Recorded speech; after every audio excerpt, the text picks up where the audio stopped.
4, 3. Hey everybody, welcome and welcome to Zenny62. And wow, we've got a nice queued up audience already. This is terrific. I want to introduce to my longtime friend Steve. How long have we known each other? My gosh.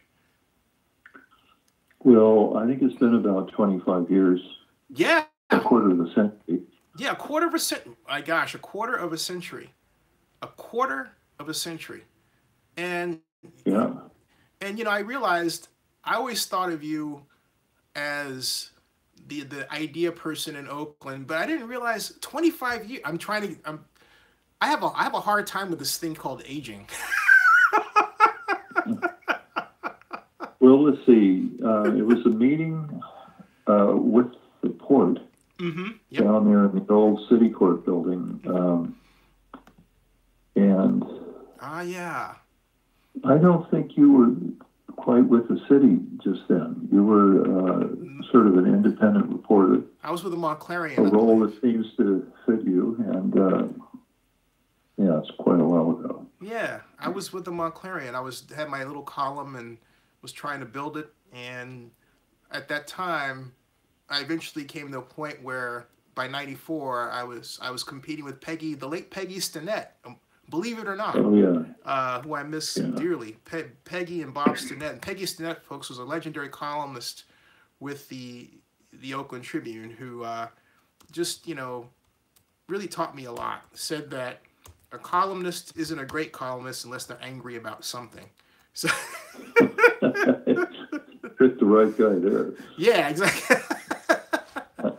And that's Peggy Stinnett. That's exactly what I remember about Peggy. And it's, I'm trying to think of, now you got my memory going and everything else. And then, you were always involved with the port remember Vivian Kahn? Yeah. Yeah, she's still around, isn't she? She lives down in the Jack Lemmon district. Trying to think if you'd know the place they called the Phoenix Lofts. I know of it, down Second Street. Yeah, I know of it. The Phoenix Lofts. I do know that. Yeah.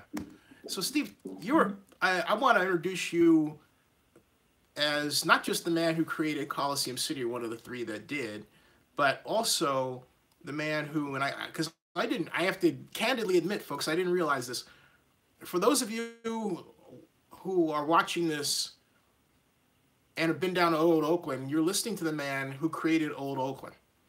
And Steve Lowe is a real estate developer. He's also on the West Oakland WOCA, West Oakland Commerce Association, and which you created, right? Or had a hand in creating, if I'm not mistaken? No, you remember Ed Blakely. Oh, very much so. He was my professor at Cal. Yeah, a great guy. And we had come up with this idea of saving the produce market by moving all the produce wholesalers out onto the Army base so that we could then have a new produce center for the whole Bay Area, which would be there. And then we could go back in tandem with the vacated buildings in the produce market, which date back to 1916, and kind of make a Pike Place market environment there. And so some people really loved the idea. Ed did, for sure. And but the port really hated it because they thought that it would restrict the port from doing the port's business. And they felt that they had a right to all the property that was on the Army base. So we had a couple of wrangles there, but what came out of it was that the port wasn't going to help save the produce wholesalers, who are now just operating on months and months leases. And when they're gone, the whole place will likely be torn down, even though it's 100 years old last year. And I think really tear the heart out of the old produce district, which is now starting to see not high rises too much. There is one 18-story building down there, but the rest of it is all you know, the historic waterfront warehouse district. So that was sad to see that pass because of a lot of stuff that was going on with the port and with politics uptown. And I was always, well, we were living right in the produce market at that time, just a block from the square. And we really thought that this was something that would fly because of all the benefits that would derive to the community in terms of the food that was being thrown away every day. Even though it was still edible, it had very little shelf life left. And we had, working with Mother Wright and some other people, thinking about how can we save all this nutrition and process it and get it out into the community, because West Oakland was a lot poorer back then, and there were kids that, you know, could use the little boost of nutrition every day. Right. So it was a very comprehensive plan, and we had all these wholesalers over in San Francisco who were looking for a more modern distribution center. And the produce market, as it stands today, doesn't have loading docks. So you get a big semi coming in loaded with food from Salinas or wherever, and you've got to have a guy inside bringing it up so that a forklift outside can bring it back. So it's double handling and highly inefficient. And of course, the warehouses themselves are antique and aren't really efficient in cooling the food. And there were a lot of other ideas that went with it, but we just, for various reasons, couldn't get it going. I think that the council members for District 3 were, I don't know what, I think they were thinking that downtown could take care of itself, and where the real energy was needed was out in West Oakland. So they didn't see this as an economic development opportunity. And by that time, Ed had entered the race against Jerry Brown, and of course didn't stand a chance of Jerry's immense popularity and everything. That was 1998. Which was too bad, because right? I think that was 98, right? Ed, That was 1998, right? Yeah, and I think that Ed had a very good idea of not only economic development, but of course urban development. He really understood that a lot better than anybody else in the city. But I think when he ran against Jerry, he knew that his days as an advisor to the city were over, because Jerry has a way of doing things the way that Jerry likes to do it. And at that time, his chief advisor was Jacques Barzaki, whom I think you remember. I remember Jacques, yep. He was a very strange bird, and I think had no idea of what Oakland needed to elevate it to a plateau where it could have a healthier downtown with lots and lots of retail all over the place. It just wasn't his bailiwick. Hey Steve, I want to do one thing because just to indulge my viewers who are Raiders fans, I want to get to the Coliseum now, if we could do that. Okay. But here's the thing. I want to then come back to talk about Jacques, because you and I have a lot to talk about that spans 25 years, but I want to tell a Jacques story as a way of segueing into the A's Raiders. Okay, this, Al Davis, the late Al Davis' birthday was July 4th. And at the time, as you remember, I worked for Elihu Harris as his economic advisor. And I was in the middle of transitioning, and this was 1998, and same year that we were talking about that Blakely was running. Anyway, I was going to get a birthday card for Al Davis, and I wanted the mayor to sign it. And so I went in. This is when Jerry Brown was about to be the mayor. He actually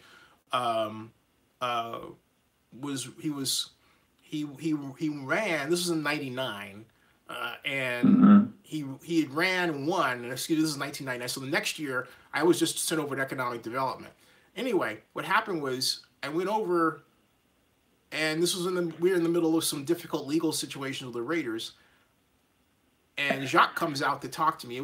Jerry was really being difficult with respect to me. That's a whole nother story. But so Jacques, I'm sitting down and I'm deliberately maintaining what I call my Spock pose. And my Spock pose is I sit in the chair, just as Mr. Spock on Star Trek used to sit in the command chair with, arm on either side of the chair like this with his legs folded, right? Legs crossed, right? And completely upright, okay? Which I'm demonstrating on video. And Jacques comes out and I said very calmly, I'm here to get the card that I left for Jerry to sign for Al Davis. And and I'm sitting like this, and I'm sitting very calmly. I said it just like that. And Jacques, remember Jacques talked. He had this accent, right? And what was that accent? Do you remember?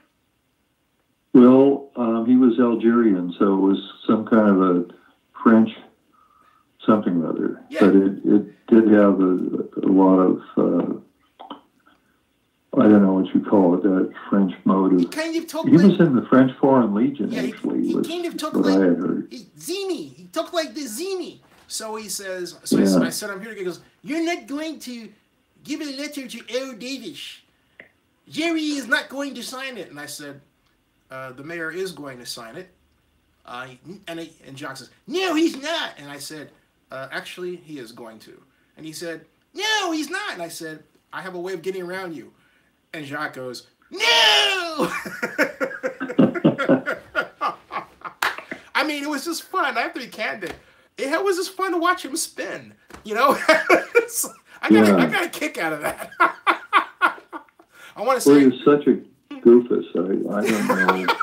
And finally, when Jerry had to get rid of him because Jerry's new wife said, I won't have that creep sneaking into our bedroom at night. Say what? I think that...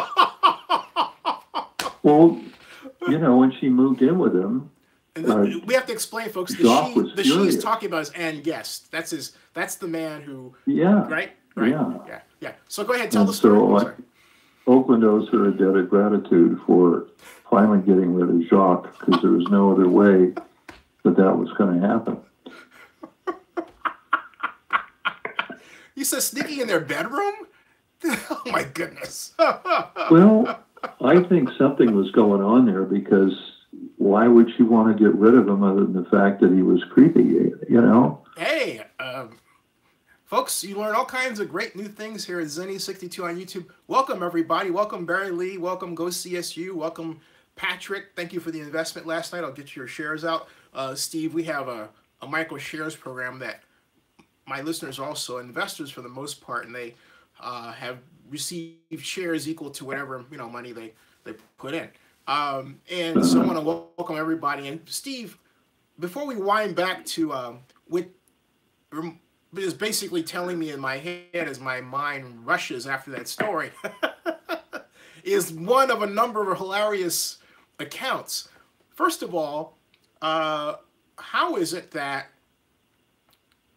first of all, Coliseum City in its current state right now it's still around, but Steve, how would you describe Coliseum City? What was the original idea of the Coliseum City that is now a mixed-use concept of sports and condominiums and office and retail? But what was when did the original idea for Coliseum City start? Well, I can't really claim credit for Coliseum City, because the guy who was really involved in trying to make that happen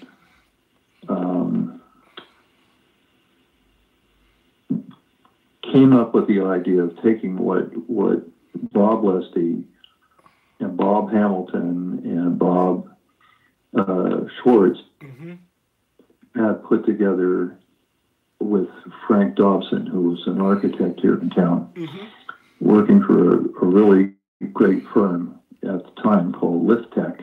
I have to say, the late Frank designing Dobson. The late Frank Dobson. Rest in peace. The late Frank Dobson. Yeah. So it was JWD Liftech, and JWD was Jordan Woodman Dobson. So he was one of the three partners that had merged with the Liftech group. And Liftech was doing all the work on the cranes up and down for the port.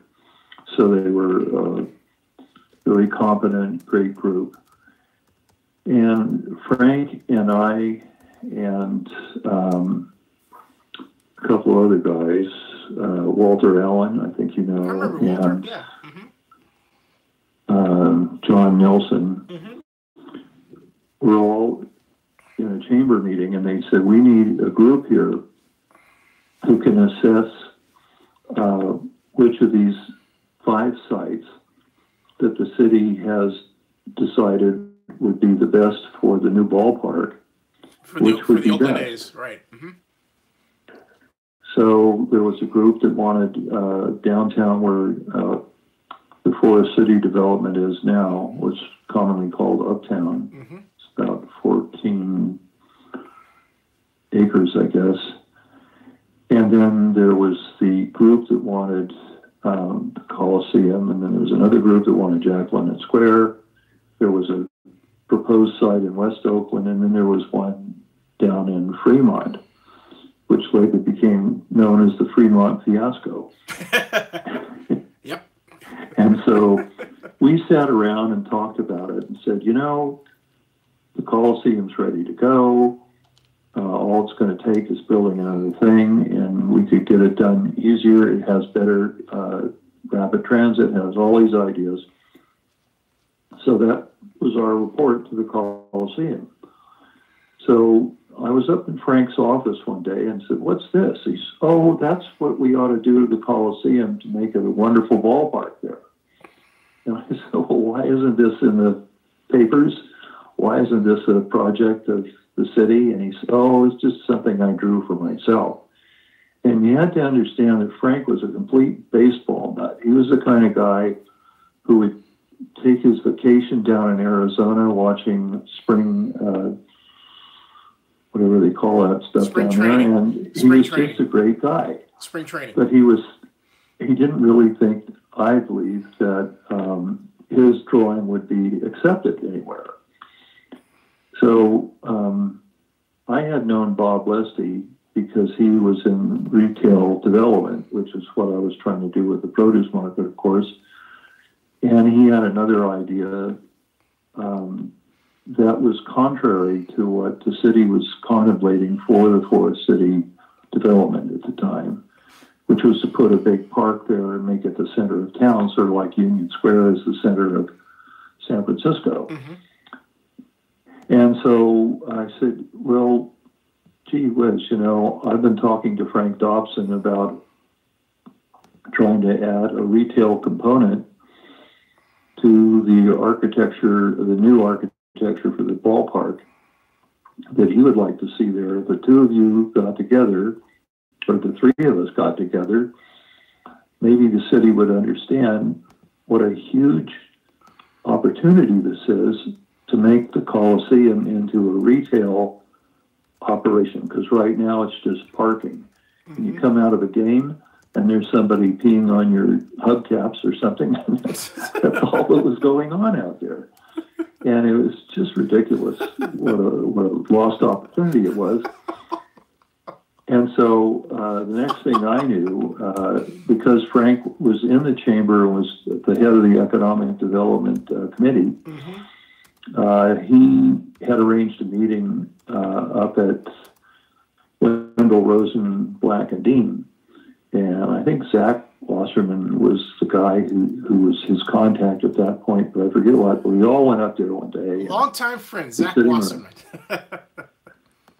And so we began to talk about this. And in the meantime, JWD had gone ahead and printed a little brochure to show how centrally located the Coliseum was, why it really was the best opportunity site for a new ballpark. And so everybody clapped at the end of the presentation, and of course we also had Bob Schwartz there, who was sort of the most prominent business person in the Coliseum area. And Bob died just last year, I think. Yeah. I don't know if you knew that. Yeah, I remember. He was 92, right? Something like that. Bob Schwartz. He was head of Schnitzer Steel, right? Was that? No, that was Gary Schnitzer. That's Gary Schnitzer. Yeah, sorry. No. Bob Schwartz had the keyboards. Okay. Company out there at the Coliseum area. Mm-hmm. So he and Bob Hamilton were great friends, and I'd always gotten along well with them because the small business activities that we were trying to do with the West Oakland Commerce Association and the Airport Area Business Association had a lot in common, and we were trying to get some traction there. So anyway, everybody was in love with this idea, and it just wasn't going to go anywhere because Lew Wolf wanted to take the whole Coliseum area and make it into, I don't know, what he called a baseball village. Mm-hmm. And so it would have meant that you had to confiscate 60 acres of industrial land. And we were all very frightened of that because this industrial land is, of course, where the jobs are generated. And, it's a big part of Oakland's economy. Right. And, of course, Lew Wolf didn't care. He wanted his thing. And so he said, well, if you guys don't want to play ball with me, I'll take my thing down to Fremont. And thus began a new era of 10 years of nothing in Oakland. So meanwhile, though, this idea was there. Well, hey, Steve, I have a question on that. Was that the same, was that proposal by Wolf the same one that he built the model for that basically had the development, for all practical purposes, bulldozing its way past 66th Avenue and into that warehouse district and quite literally mowing it out of the way with all those new buildings? Yeah. That was the one. It was just a nutsoid idea, and I don't know where Lew came up with it. But he and Bob Schwartz were good friends. They would meet every Friday for lunch and blah, blah, blah. But I don't know. He just could never really see that if he wanted to do something that was really going to benefit the area and keep the A's here, it would be to fix the Coliseum and make it a retail center. Yeah. And I always thought, I always thought that, and you can correct me if you think that I'm wrong, but I always thought he just floated that idea to be obnoxious politically and create a reason to leave. I mean, that was my take on it. I don't know what you think about that. Talking about Lew Wolf. Well, I don't know. It felt like that a lot of the time. And but Schwartz used to say that no, he really wants to do this. And I think that Lew was just kind of said, I've got the money, so you got to do whatever I want. And that wasn't going to work in a community that is experiencing low jobs, low everything, low income. And it just didn't make any sense. And we all knew in Oakland that there would be huge opposition from the people who said, let's get some money into our schools where it belongs, instead of investing in sports. And I always thought, well, let's use a bond and make half the dough go to the schools and half the dough go to the improving the athletic facilities. Mm-hmm. And that way the bonds would be sure to sell, both ways. So anyway, that didn't work out very well. And then I think because of Wolf's waiting for so long, and finally the Fisher brothers, or I guess it's just one Fisher, John Fisher. Yes, John and John Fisher. Yeah. Then they hired Dave Cavall as the president, who may be listening to us right now. Just FYI. Okay. Yeah. The new A's. But anyway, a lost opportunity, and now they're back looking at the Coliseum or Laney College, and here we are again with the folks at Laney saying, we don't want to see this here. We think it's just too disruptive to the delicate balance of what retail is over in the Jack London area and what this new baseball village would bring. Mm-hmm.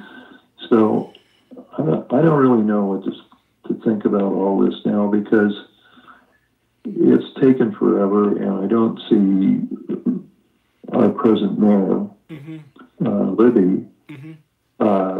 Who was in my office, incidentally, when the earthquake hit back in 1989. 1989. Yeah. She was working on this big project for Old Oakland. Mm-hmm. We were going to have a giant gala out in the streets, and which we did have, but then 3 days later the earthquake hit. And Libby claims to have been reading my pencil box. So we have a little chuckle on that every once in a while. Hey, I got to ask you, what happened when, for my viewers, not for me, I know what happened, but take us back to 2009 and the meeting that actually, if you want to, viewers, you can see it in its entirety. If you type Coliseum City Origins in Zenny62 on YouTube, it's a full 30-minute video, most of which consists of Mr. Lesty, Bob Lesty, talking about Coliseum City. But how did, and this is something I never got a chance to ask you, Steve, how did it get to a point where you all went to Ron Dellums and presented the Coliseum City idea? That was when you, Frank Dobson, and Bob Lesty in the room, you know.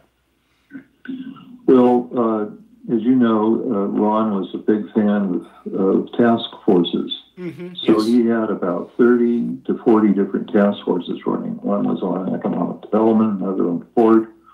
And I had suggested that, given all the work we've done on Coliseum and everything, that they have a sports task force, and that they also have an entertainment task force. Sports and entertainment was supposed to be one, but it split up almost right away because they felt that the entertainment needed to be a lot bigger, and that the sports needed to have its own thing. So, which I felt was unfortunate, because we had more people that would believe whatever the task force came up with, mm-hmm. if each side was endorsed by the other. But so anyway, that's how that came together. So as I recall, you came into the room, mm-hmm. and Bob was there, mm-hmm. To talk about the proposal that he and Frank and I had put together, using Jordan Woodman Dobson Liftech's brochure, mm-hmm. that Frank managed to get his partners to buy into. So that was the start of that. And the reason that Bob was the presenter that day was because he understood retail better than anybody. Yeah, he sure did. He worked on a number of great projects in Chicago. I wish I could remember them all, and mm-hmm. all over. Retail development was his specialty. Yeah, he did. He was with some big organization. Its name is just flying right on my mind. Which was several. Yeah, in his career. Right. And he knew all the guys that owned the businesses. Like he said, it'd be great here is Dave and Buster's. He said, I know those guys. We could get them in here and people would love it. And so he just was never in a position here in Oakland to have enough political support to be able to complete the outreach that he envisioned for bringing these retailers together. Retail is funny in that if you have the magic mix mm-hmm. of retailers, then suddenly in everybody's minds, that's a destination that they'll drive miles to. Just like that little mall down there in, where is it? San Leandro, where they've got all the second stores, like Nordstrom's, Rack, and all that. And it's just a Bay Area destination, or at least an East Bay destination. And Bob had that kind of mentality. He was thinking all the time about which retailers would be great to have with a sports anchor. And at that time, of course, the Coliseum was unique in the world just about because it had 3 major league teams. Yep. It had the A's, the Raiders, and the Warriors. So I think by not developing the Coliseum and making it into that kind of a destination, surrounded by that kind of retail, the Warriors began to think, we'd be better off in San Francisco where we could sell these boxes for big bucks. And I think that was the moment that we began to see all these teams wanting to leave Oakland. And of course, there was the personalities of the owners, Lowe being, I think, I don't know, compared to Mark Davis, I guess he's a little bit better. I don't know. I don't know these guys. I got to ask you, at what point after that meeting did it, and that was in 2009, it was late, I believe it was like September, no, it was July 2009, whatever the video date is. Actually, I uploaded it just the day after. But at any rate, the bigger question is what happened from that meeting on where Coliseum City wound up basically the focus of Oakland District 7 Councilmember Larry Reed, who wasn't in the room that day, and then a city project. Because what I remember, from my perspective, I was on it, and as you may remember, Steve, I quit because I quit for several reasons. First of all, I found out that there was not just our group, but the chamber had its land use group looking at the baseball situation, and we weren't part of that. And then, of course, there was Doug Boxer's group that the mayor had put together, unbeknownst to me. Maybe you knew it. I didn't know it. But when I found out, I hit the ceiling, and I said, wait a minute. We've got 3 groups that aren't talking to each other, working on this thing, and we ought to be talking to each other. And I feel like we're not being taken seriously as a whole, our group, over somebody else's. And as you may remember, I was also on the Chronicle City Brights, area, or in it. I should not on it, but in it. And I wrote about why I quit. But beyond that, beyond me, what happened where it went from being Frank Dobson's idea with the heavy lifting help of Bob Lesty and yourself and Bob Hamilton? I haven't talked to Bob Hamilton in a long time. Is he still around, Bob Hamilton? Yeah, he is. I think he's going to be 90 this year. Wow. Or maybe already surpassed that goal. And I know that he and Tom Thatcher, who have Hamilton Cone Thatcher, is one of the biggest industrial real estate firms around. Yeah, I remember they were small. I remember they were small. Yeah. How about that? I said, how about that? I just said, how about that? But what happened, what happened from that point to when Larry got involved and it became a city project where they were issuing RFPs and everything? Well, I don't know. I kind of lost track of it when we realized that Lowe wasn't going to take on the idea of the Coliseum, that he really wanted out so bad that he began with the Fremont fiasco, excuse me. And so it just, we realized that we weren't going to be part of the deal. And is that to say that is that to say that, did Larry steal it from you guys? I'm saying this just all love for Oakland Councilmember District 7 Larry Reed, but did he steal the idea from you guys? Did he steal it from Frank Dobson? Did he just take it and say, look, this is my district, and therefore it's a great idea, and I'm going to move it forward? Because something happened.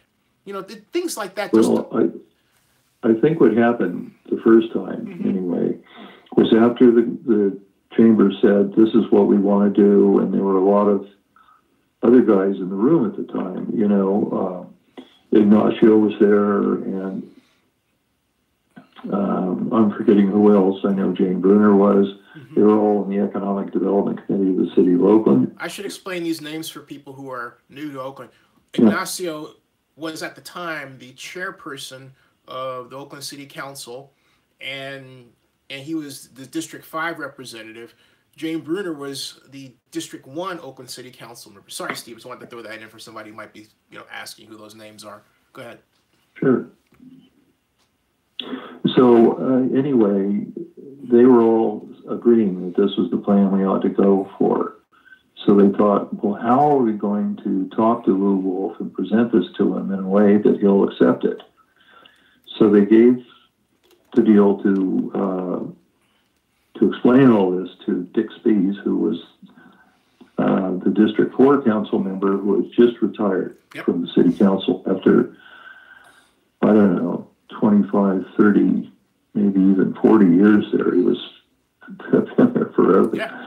And so anyway, he then went out and got a developer named Glenn Isaacson to come in and demonstrate to Lew that this could get done, not knowing that Lew wanted to do the developing himself and had a history with Isaacson, I think. Didn't like him or something. And they had a bad they had a bad history? I didn't know that.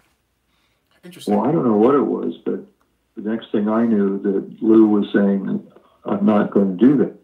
Wow. Oh, I should say for you, Glenn Isaacson first came to Oakland's attention, at least from my memory. Maybe you have a different one, but this is important to fill in. When he ran Bramalea Development, he came out from New York, and I believe he was tied with the Rockefeller organization. But what he did, to make a long story short, to get back to what Mr. Lowe was saying, was develop what is the original city center and its centerpiece, which is 111 Broadway, right? Yeah, that's about right. He, I think that the association, Bramalea was a Canadian firm, and I think the Shenleys or somebody like that owned it. The Booze people or Seagrams, I forget which. But anyway, Clem was another personality that we had to contend with, and I don't know that he always made the right decisions. And certainly whatever he and Dick Spies got as an understanding or non-understanding, as it turned out, with Lew Wolff, just kind of scotched the deal. And then others stepped forward. So at that point, Randolph Whitney, who was a pretty good guy in Ignacio's eyes, stepped forward and thought, why don't we expand on the Coliseum concept and draw a little ring around there that would also bring into it the airport area businesses and make that into a Coliseum city. Okay. So I think that's how that transition was made. And so he made some headway, but again, as you mentioned earlier, you got three different groups competing against each other in Oakland almost always, and it seems to slow down projects and keep them from going forward. So instead of forcing an alliance or something like that, it's this old crabs in a bucket thing, as Dorothy Everett King used to say. Yep. She's the owner of Everett and Jones, as you know. Yeah. Great barbecue on 2nd and Broadway in Jack London Square, folks. Everett and Jones barbecue owned by Dorothy King, who Mr. Lowe's talking about. But I digress. Sorry, go ahead.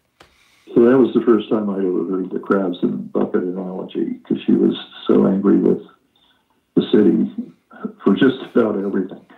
And was that around the time that she didn't get the contract for the water for the what became Lake Chalet at 1536 Lakeside Drive. I think I think this is just before that. Okay. And okay. Because I was living in the produce market and Second and Broadway, the location of Everett Jones is right across the street. Mm-hmm. We began talking about a lot of stuff like saving the produce market, and she's just a great gal. And her heart was in a lot of different directions, but doing something for the poor and the homeless and everything was a big deal. Mm-hmm. And I was always amused by going up to her house one day, and she wasn't there. She was doing something else, and her husband said, "Oh, I have to go get something. Do you want to come over and see where this gallery that I set up?" Because he used to be a photographer. Mm-hmm. And here's all these pictures of Dorothy being clubbed over the head by the police. And oh, gosh. And so I was standing on the sidelines thinking this, and he fell in love with her, taking all these pictures, and they got married, and they're just a real great group. Oh, my God. Hey, I got to ask you, because this is something you and I talked about a few years now, but, you know, my brain being what it is, everything tends to get sort of smashed together. But this was, Frank Dobson died in 2010, and I remember you were saying, correct me if I'm wrong, that you felt like he was sort of banging at the wind because you go to city council meetings. This is after our meeting in Dellum's office that you can watch on City 62. But it was like he was being ignored, and yet at the same time, I guess, you know, the missing piece here is Randolph Whitney and what happened where it wasn't Frank's project anymore, and it was taken from him. Yeah. And then he flew down he moved to Palm Springs from Oakland. And then I think his wife passed away. And then he passed. Well, that was why they moved, yeah. He had some kind of cancer. Yeah. And then a year later. And I that sticks with me to this day because I feel, I've said this before, and I'm saying this again for the first time in this medium, that Oakland owes a debt of gratitude to Frank Dobson for being a baseball nut who had the idea for Coliseum City, but never got his due. If anything, you know, I don't see why there shouldn't be some sort of plaque somewhere to thank him, you know, at least for pushing this forward to where, look, this thing is very close to becoming a reality in some kind of way. I mean, let me put it this way. It's already reality in terms of the fact that the city blessed it by making it a project on the city website that people submitted RFPs for, right? Including our friend Floyd Kephart. In fact, that which reminds me, and I think this is a perfect time to bring in the conversation of Floyd Kephart. Floyd Kephart, as some of you listening to this may remember, was the man who arguably came the closest to building a stadium to retain the Raiders in Oakland. But it didn't happen. What do you think? From your perspective, how did you come to get to know Floyd Kephart? Because I think you were advising him, if I'm not mistaken, didn't you? Is that accurate? Well, I had first met Floyd. Let's see, how did that work out? Boy, you know, I'm starting to draw a blank on that, but is that intentionally? I'm just kidding. He made a statement or something at a meeting about why the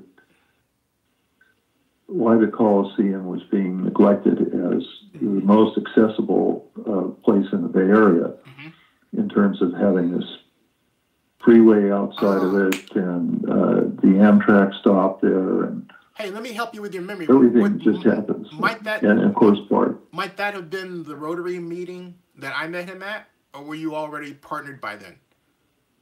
No, I was the one who introduced him to Rotary. Okay. That was June 18th of 2014. 2015. No, 2000. Yeah, it was June 18th of June 18th of 2015. That was the date. That was the date of the Rotary. Yeah, that was that.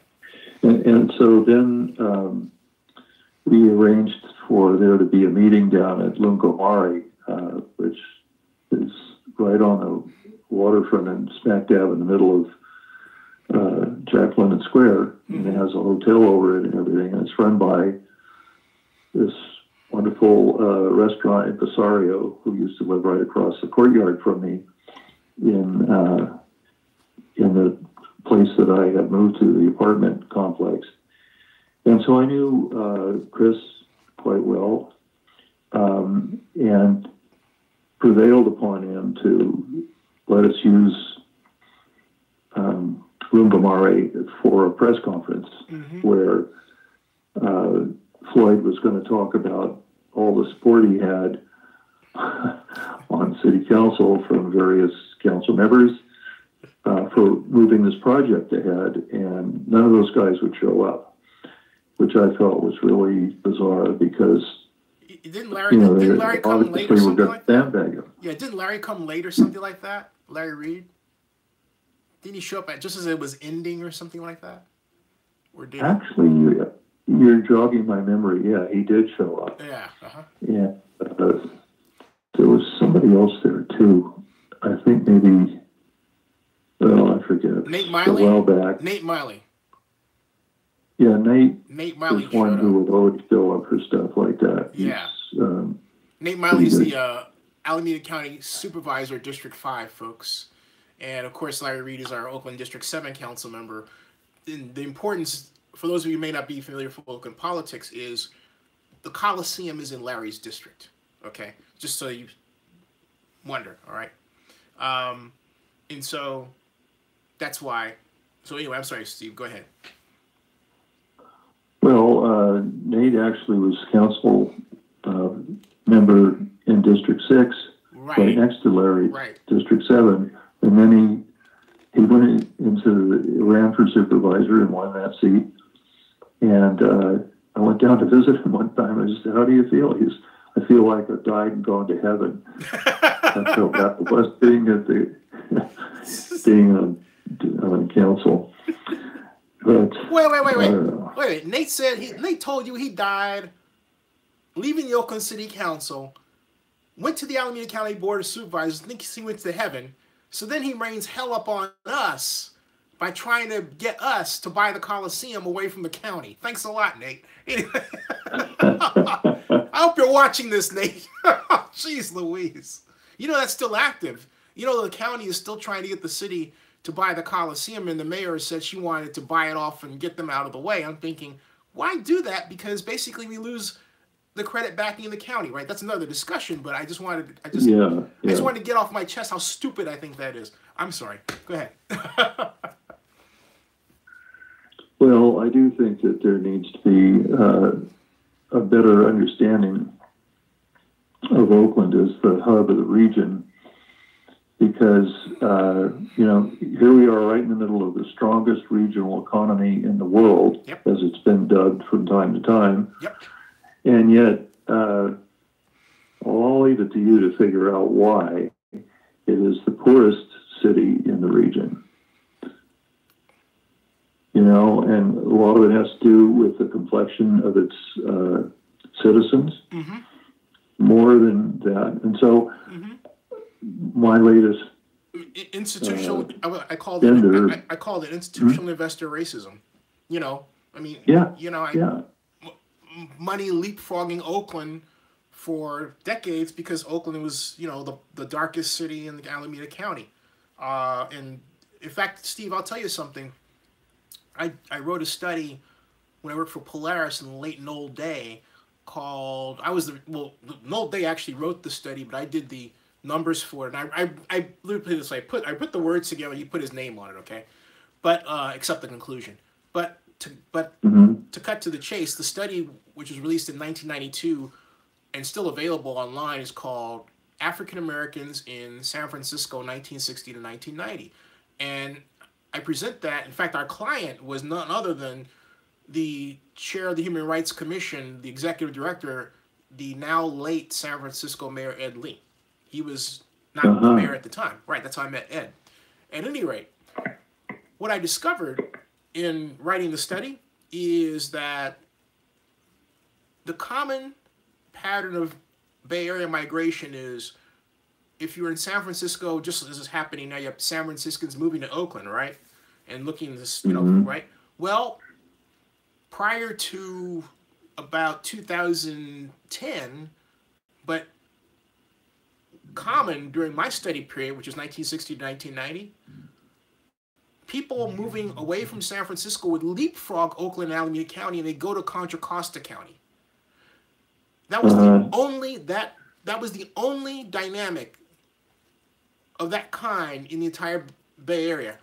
Every other, like for example, San Francisco was direct to Marin. There was no leapfrogging anywhere else, just in that context. And you had to conclude that it was so because Oakland was perceived as black and poor. You know, so there you go. Well, I think that it's time to revive that conversation because, A, everybody's now understanding that Oakland's changing its demographic substantially, and that San Franciscans are coming here because they can afford to buy properties that are still on the way up here in Oakland much easier than they can buy anything in San Francisco. So there's a big influx from the white community and some of the techie people coming here and getting a house and doing that stuff. But the president of the United States seems to have exposed a side of him that was probably already there. I mean, there's enough people talking about was it 7 or 8 kids in Central Park who were accused of raping this woman and everything, and he was one of the backers of the effort to see that they were punished. Yeah, Central Park for everything. Right, even though they were found to be innocent. And then there was this whole deal with Obama, and there's this the way that he's been treating minorities throughout. And it's a good thing in a way because it kind of rips back the curtain of what's actually going on and how this is really hurting the economy. And so if we are the strongest economy, regional economy in the Bay Area, in the United States or the world or wherever we are, we should take the initiative and figure out how to adjust that economy so that it's more accommodating of minorities and make it healthier. Right. And use that as a model for other cities throughout the country or perhaps even throughout the world, and do it in a way that's more honest than the Trump model method, or whatever they call it. You know, I've got some questions here from people. This is you got a bigger traffic flow than even Clinton did last night. So let me get to some of these questions. Well, let him know that, will you? Okay, I will. I'm going to start with the most recent question first and work backward. John Marks asks, Zenny asked Mr. Lowe, can citizens like us file a court injunction to keep the Raiders in Oakland?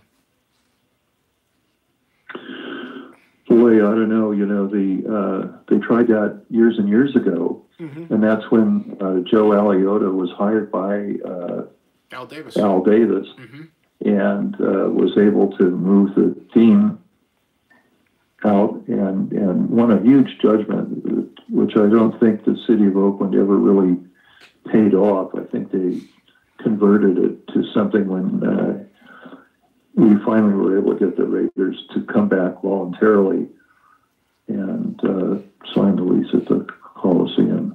So in answer to Mark saying, I don't know that that's something that could work. It might, but I'm not a lawyer at all.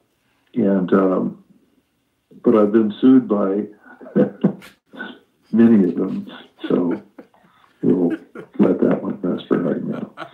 And the other question, you've been sued by the Raiders? No.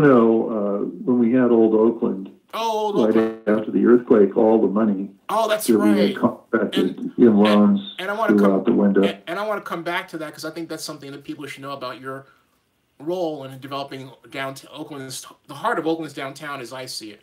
But there's another question here by Go CSU, and he asks, "Hey Steve, are you working on a stadium?" Or I think let me readjust this question. Are you open to working on a stadium solution to keep the Raiders in Oakland? Absolutely. I think it could still happen, but I think that getting Mark Davis's attention is going to be very hard because he believes that he's in the catbird seat, and so he's waiting for people to come around and offer him all these deals. And I don't know who's the guy up there in Las Vegas that's putting up the dough for this, or said he was, and I think he's Adelson. Sheldon Adelson was contributing $650 million plus, but then he discovered that he was the victim of a double cross, and on February 26th of last year, decided to basically bail out, even though his publication, the Las Vegas Review-Journal, has been largely supportive of the effort until largely supportive. It's funny, Steve, for 4 months after that February 26th date, the Review-Journal was consistently negative in that they would put out stories that were not positive about the effort. And then after 4 months, they stopped doing that. And I'd love to be on the fly on the wall of the meeting where that occurred. But Davis went ahead, got Bank of America's at least commitment to provide $850 million loan. That hasn't been done yet because the Raiders haven't finished any of their documents save for 2 regarding stadium development. They are now almost 6 months behind schedule. And I don't see this next meeting on Thursday as clearing up that problem in any way, shape, form, or fashion. It's just the way that goes. So now as far as... here's another question. Maurice asked a question. It's a little more... It's hard to read, so I'm going to spin this a little differently. He basically wants to know how he can get involved in real estate beyond being an agent or a salesperson. What he wants to know is how he can be a real estate developer like you. That's what he wants to know.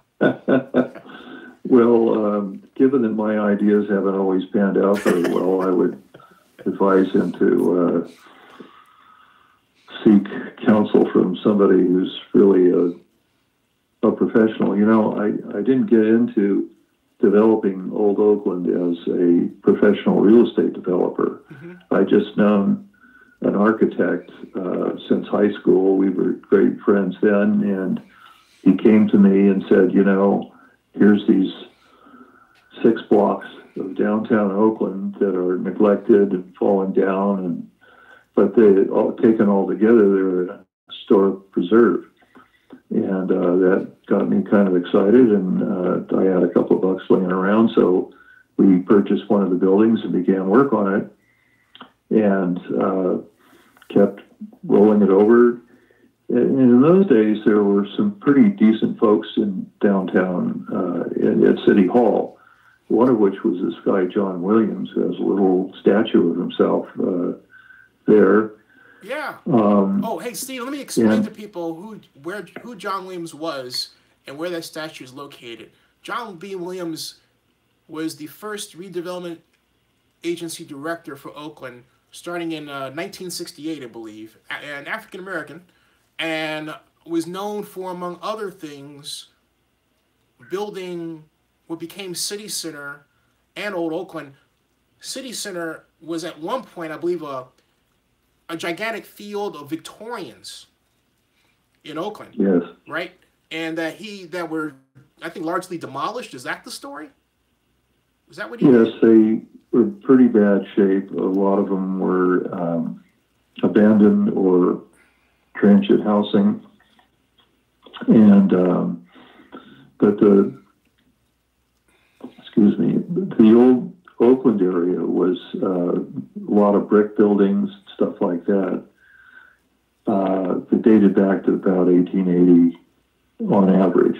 Some of them go back to 1865, I think, was when the little one on Third. No, where was that? It's on 8th and Broadway. Mm-hmm, mm-hmm. That building is very old, and so, but none of those were landmarked at the time. And I think that John felt that there was enough, unusable buildings in that group that went all the way from 14th Street down to the waterfront. And so they became torn down or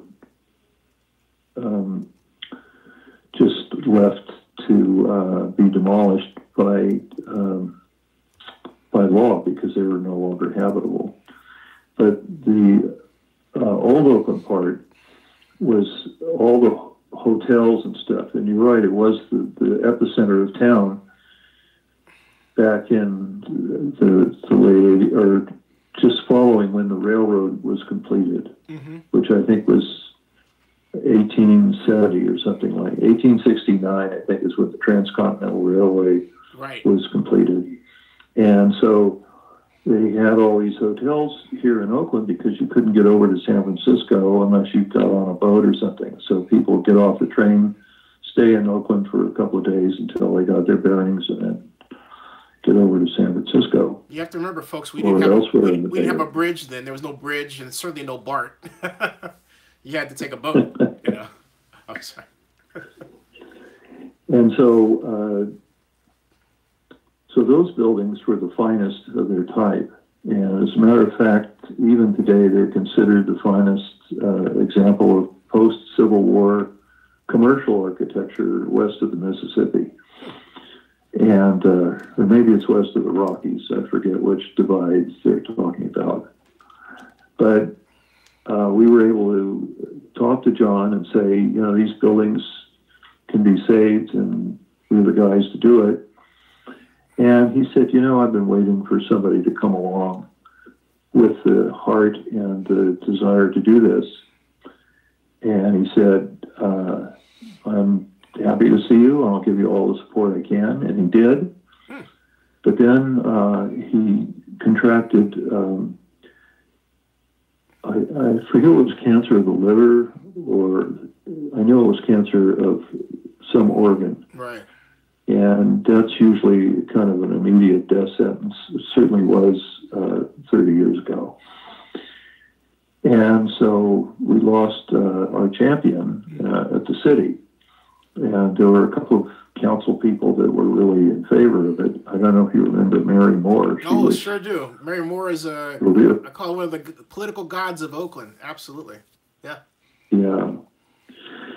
But then we began running into trouble with, especially after the earthquake, and City Corp said, you know, we're going to take this project away from you because you're not doing the job that we want you to. And they felt that when we bought Swan's Market project across the street from what was officially Old Oakland, I should just stop a minute. When I said the 6 blocks initially, Swan's Market was a part of that. Mm-hmm. Right. But the city, in negotiating the disposition agreement, said, we're going to do all of Old Oakland, but we're going to do 2 blocks first. And that was what they used to call Victorian Row on either side of 9th Street. So I was really disappointed because a lot of great buildings have gone down since that time. And we could have had a 6-block area here to rival anything up at Old Sacramento or any other old city in California, mm-hmm. or even in Oregon. But that hasn't happened. And I think it had a lot to do with the short-sightedness of city council. So anyway, how do we get off on that tangent? There was something I was trying to illustrate. Sure, we were talking about Old Oakland. I should emphasize, folks, that Old Oakland, if you are to tie in modern events, Marshawn Lynch has his beast mode retail. Maybe you've been by there. I walked in there the other day before I came out here. He's got his beast mode office and his shop right down there on Broadway, just before you get to 10th Street. It's between Broadway and 9th and Broadway and 10th. But that's Old Oakland. And the man that you're here talking was the one who catalyzed the development of what you see and visit when you go to visit the Beast Mode shop today. Also, there's a place called District, which is on it's on 9th and Washington, right? And Steve? Yeah, and that's all part of Old Oakland. Then the Swans Market is kitty corner to that. And that's in turn right next to the Hotel Convention Center. So that's the area we're talking about. But Steve was trying to make the point of how John B. Williams was the guy who really worked with you to get something done. And then Oakland began to change, from that point after his passing. And they lost, but you guys lost your champion with respect to developing Old Oakland, right? And he is head of the redevelopment department of the city of Oakland, which was getting, I think, at least a third of the money that Oakland was using to run on, like the fuel that any city has. Yeah. Wasn't coming from taxes, it was coming from redevelopment. And so the city was, just a different mode, because since then, of course, redevelopment's gone away, so we're even arguably poorer than we used to be, although the sales of buildings and stuff has gone up a lot, that we're getting back to the levels that we had 15 years ago. Although, we know redevelopment's back. Jim Bale in San Jose wrote, and then Jerry Brown signed into law, Section 628 bill, and it allows for the formation of, what are called enhanced infrastructure development zones, which when you read the legislation, they allow tax increment financing, call for the construction of low to moderate income housing, and basically it's redevelopment all over again. But Oakland has done nothing. I mean, nothing to take advantage of 628 at all. And it's been since 2014, that it was signed into law. We've done nothing to use it. Nothing. Well, oddly enough, we got a new guy coming in now who's the head of planning. And I think we're due to go down and talk to him, our West Oakland Commerce Association, within the next couple of weeks. And I want to bring that up to him if he's not already well aware of it. But I like him. I like his predecessor, but it seems like she's happier being out of the city building business and over with a real estate developer, Lennar. And so if she's happier there, we're better off having this Bill Gilchrist. I don't know if you've heard of him, but I have Bill Gilchrist. I haven't heard of him beforehand, but yeah, Bill, I know the name. Bill. He's the new Oakland planning director. I believe announced 2 months ago, something like that. Yeah, and so I bumped into him Sunday at the downtown specific plan meeting, and told him exactly what was wrong with Oakland, and he said, "Yeah, maybe we ought to meet sometime, but not right now." Hey, how's the? I have to ask you this question. First of all, how's the specific? Tell my viewers what the downtown specific plan is all about, and how's that going? Well, it seems to be going fairly well. I have a lot of quibbles with it, of course, because I don't think that they're going to embrace the produce market as a natural retail hub like Pike Place Market or, any of the others that we know of around. You know, the Pike Place Market, incidentally, is the most heavily visited tourist attraction in the Pacific Northwest. I didn't know that. And you think if you could take 1/10 of that activity and install it in Oakland, we would just really have something great here. But for some reason, there's just never been a big appetite for that. Or I should say after Ed Blakely left. Mm-hmm. And I don't know why. I just think it's one of those chance things where you have a certain crew on the city council, and they're not really thinking in terms of economic development. They're thinking in terms of personal political favoritism or something, because it didn't work out that we could save the produce market, which I think is a damn shame. Yep, you're right. Some of it had to do with Jerry's preoccupation with housing. Mm-hmm. And, you can't really blame him for saying we need more housing, we need more bodies in Oakland to spur the retail development that should be here. Elegant density is what he called it. It's what then Oakland Mayor, now California Governor Jerry Brown called the concept elegant density. Remember that? Yeah, and I do remember that, and I'm trying to remember who the author of that.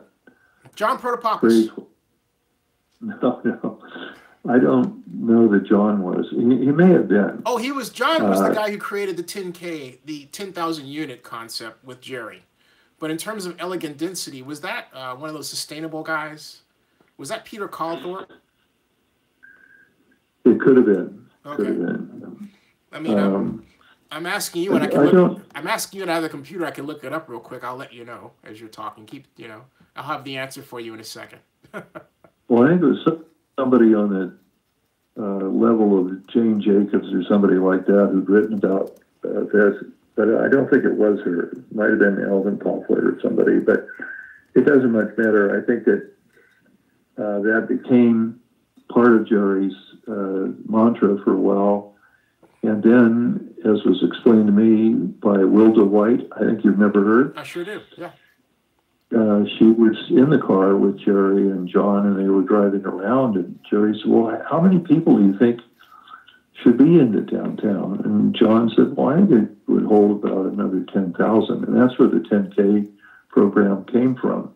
I don't think that John sat down with Jerry the next day and said, let's dope this out. I think that Jerry just took that into the head of planning at the time, probably Bill Claggett or somebody, and said, it's time to abandon everything and concentrate on this 10K program. Yeah, and he literally did that. I worked on that. I don't know if you remember, I had the developer symposium in my office. That was May. No, excuse me. That was late February. I want to say February 9th of 1999. Yeah, that's when that was. I had all the developers in, and I had this model of downtown spread out and all the available parcels. That was my contribution to the 10K plan. Even as much as I felt by that time, I think Jerry had thought, a higher and better use for the produce market rather than preserve its historic wonderfulness, because he was a supporter of the plan when it was initially presented to him. But then the minute he became mayor, he decided that the 10K thing should take precedence. And so in denying access to talk any further about the produce market, it became that I couldn't talk with Jerry directly ever, and always had to interface with Jacques Barzaghi, who was, in his way, kind of a thug. Just as you were saying, you're sitting there saying, I'm going to go in and talk to Jerry, and he's the doorman, saying, no, you're not allowed in there.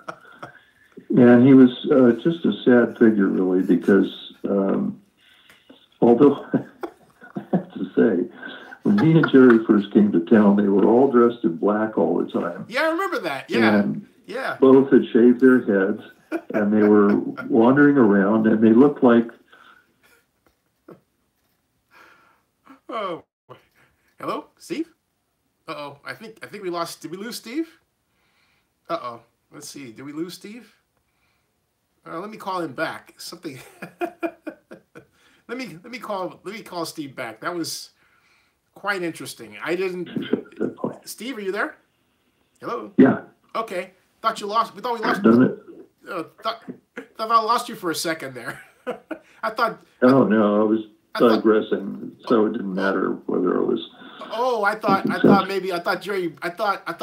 I thought Governor Brown heard this, or maybe Jacques Bargage heard it, figure out a way to hack into my Skype or something like that. No, I think Jerry is probably going to retire very shortly and not be a factor much in politics anymore. Because he'll be 80, I think, when he's ushered out of office. And I think Jacques is back in Algeria somewhere. And may even have deceased by now. He had cancer and was coming back to the United States every once in a while for treatments. But I don't know that he's alive anymore. Certainly haven't heard anything of him ever since he came back and tried to sell his story to Meg Whitman, and when she was running against Jerry for governor, and she grew suspicious because Jacques had that effect on everybody, and declined to take him on as whatever he would be at that point, spill the beans kind of guy. I don't know. Yeah, that's interesting. He was an interesting guy. Hey, so let's pivot a little bit, because you really involved in right now trying to find a solution to Oakland's gigantic homeless problem. Can you talk about where that is? First of all, what it is from your perspective, and where is it at right now? Well, I think because it's so obvious that this dysfunctional city that we live in is really dysfunctional mostly because of the regional powers that be, the agencies that are supposed to be helping with the economy are not doing that. So, meanwhile, Caltrans has built all these neighborhood walls or monoliths through the neighborhoods so that they could get people from Walnut Creek to drive over the Bay Bridge and into San Francisco. And so, we've borne the ill effects of that, especially in West Oakland. I think 2/3 of Oakland's homeless population are in West Oakland, which is, in terms of land mass, maybe a fifth of Oakland. And so here's all these homeless guys in the streets, and they're very unsanitary, and they all need help somehow or another. And Oakland doesn't have the resources to provide that help. And I think that what we need to do is find or force or do whatever we can, champions to go to the regional powers that be and demand that we have some sort of regional solution, so that the people who live in Orinda, God bless them, can say, I'm going to pay into this homeless solution thing somehow or another. I'm going to authorize my representative at ABAG, the Associated Bay Area Governments Association. Did I say that wrong? The Association of Bay Area Governments. Right. Governments, yeah. And also with MTC, and they're merging anyway. And when you look down the road 10, 15, 20 years, you'll see that just like Oakland absorbed Fruitvale way back in the 1920s or whenever that happened, yep.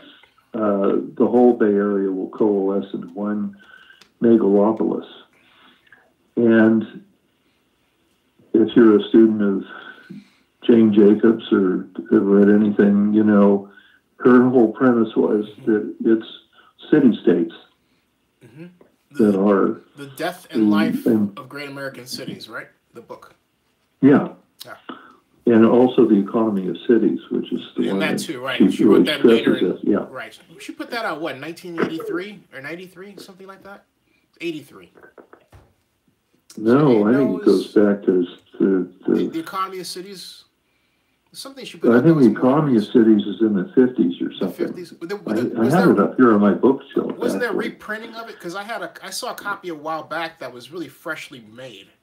And that's why it's in my head. Maybe it was one of those, you know, what is it? What is it they put together? One book that's a collection of your books or something like that. There's a term for it that's slipping my mind. But at any rate, I think, you know, look, I got a Cal in 87. I remember seeing it after that. So there you go. And that was from city planning, you know, my master's in city planning degree I got then. But yeah, the economy of cities, I remember. That was, but no, you're right, 1956. Sorry about that. 1956, that was when it came out. Sorry. I had to, you know, it's nice to have these conversations because it makes you jog your memory. And although, you know, I'm sitting in front of my computer, I could simply typed it out, right? But sometimes I don't like to use the computer as a crutch all the time. I just want to make my mind work a little bit, you know? Well, it's good, though. You know where to go to get the information. And I personally think that all this computer accessibility really helps us a lot. Because it does jog our memory, and we don't just let it go and say, well, I guess I'm too old to remember anything. At least you know how to go back and grasp. Oh, hey, we were both wrong. Originally published in 1969. Looking at it now. Okay. The Economy of Cities by Jane Jacobs. And it built on the and that's the one where it built on the work of her debut book, The Death and Life of Great American Cities. So there you go. Right. Yeah. And before that, she was writing for, I think, Fortune magazine. Right. Back when Time, and it was really a big publication, oriented universe. But anyway, this idea of city-states being the model upon which all great regional economies emerge is really kind of interesting. Hey, I gotta ask, you ever seen a picture of Jane? You ever seen a picture of Jane Jacobs? Which one? The author. Have you ever seen a picture of her? Yeah. I mean, she looks like she would be a hipster today. Take a look at this, folks. I just have to look at this. That's Jane Jacobs, as of what, 1950? I think some 50 something. It doesn't say exactly, but this is how she looked then, and she has a style that could easily fit in today. Just saying, just having a little fun with Jane Jacobs. Well, she's quite an astounding woman, and she was the one who saved Greenwich Village. Yes, that's right. Yes, demanding that this guy Robert Moses, who wanted to put this giant freeway right down the middle of Manhattan, that would be stopped. And because she felt that, you know, the sense of place was more important than the need for a giant business-based economy. Robert Moses is the focus of, remember, you ever read Robert Cato's book, The Power Broker? I have that at home to this day. Yeah. And our mutual friend, one of my best friends, John Russo, actually had lunch with Robert Cato to talk about that years ago. Wow. But yeah, but if you are involved in planning, or you want to be in planning, you're watching this, folks, your life is not complete until you've read The Power Broker. and it's a lot to read. Okay, I'm just letting you know that. Am I speaking out of school? And I don't think I'm speaking out of school, Steve, but I think you'd agree, right? Yeah, I think so. Yeah, I mean, you have to understand the unique part about Robert Moses was that he managed to hold. It was kind of a political hat trick. He was the chair of not one, not two, but I believe 3 major commissions in New York City that had to do with development, right? I mean, the guy was the epitome of the Port Authority, I think. Port Authority. He was on the Planning Commission, or the New York equivalent of such, and I forgot the third. But he had a major role in shaping the modern New York, for better or worse. Yeah, and so it was great, though, that it just didn't become so thoroughly modern that it neglected its historic roots, right? Which Greenwich Village is, of course, a national treasure. So it was that kind of balance, I think, that Jane Jacobs brought to the development dialogue in America. And it was one of the things that inspired me most about Old Oakland was, it's not Greenwich Village, of course, it's only 3 or 4 blocks now, but I thought that was an economic plus for Oakland, and I was happy that John Williams agreed with that at the time that he did. Otherwise, I think it all would have been torn down and made way for, 6-story apartment buildings, which are taking over much of the rest of west of downtown Oakland. So, back to the homeless issue and the solution. So getting back, the homeless thing, I think that if we could figure out a way to, put more money into the care of homeless individuals. A lot of these people are mentally unstable, and you could say that happened because they were on the street, or I don't know, but there has to be a better way of rehabbing them. There has to be a higher absorption rate throughout the Bay Area for homeless guys so they can get off the streets and get into real shelters.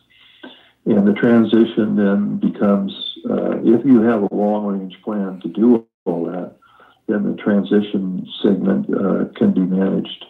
But right now it's not being managed, and it's kind of a head-scratcher because why do these guys go around saying that they're economic development experts when all they want to do is just say, if we put a high-rise here, that's going to solve everything. And it just doesn't.